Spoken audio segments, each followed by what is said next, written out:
En este mes de la herencia hispana hablemos del acordeón, un instrumento que no puede faltar en los grupos de música en varios géneros. Un nativo del Big Country lleva este instrumento en su corazón, una tradición familiar que lo llevó a tocar con grandes músicos tejanos. Aquí les comparto su historia. ¿Por qué me gusta? Porque yo creo ya está aquí. Aquí la traigo adentro ya. Probably the most famous polka in Texas.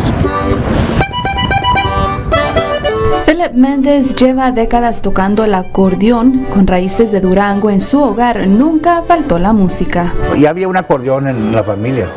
Todo el tiempo ha habido un acordeón. Él comenzó a tocar a una temprana edad. Comencé cuando tenía los 13 años, 12 años, 13 años.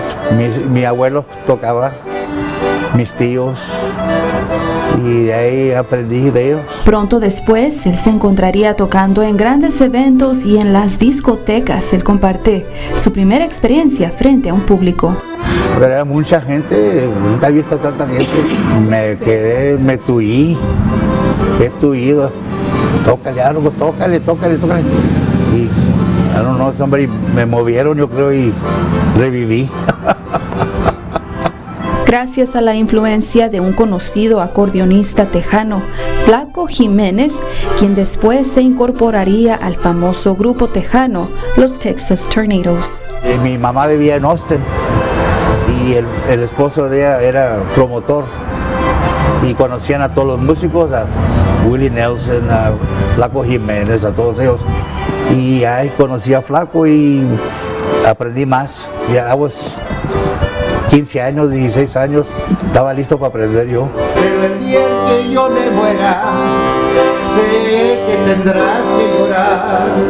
Tocando ya por unos 40 años, él ha tocado con varios grandes músicos tejanos. Flaco Jiménez,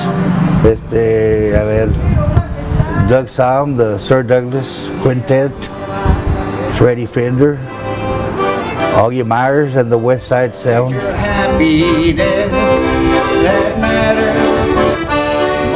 Y aunque ya no toca con la misma frecuencia, él seguirá tocando hasta que su cuerpo se lo permita.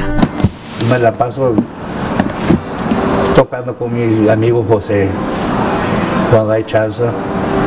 Ya quedé disabled y ya it's getting to me. O hasta que su familia lo regañe.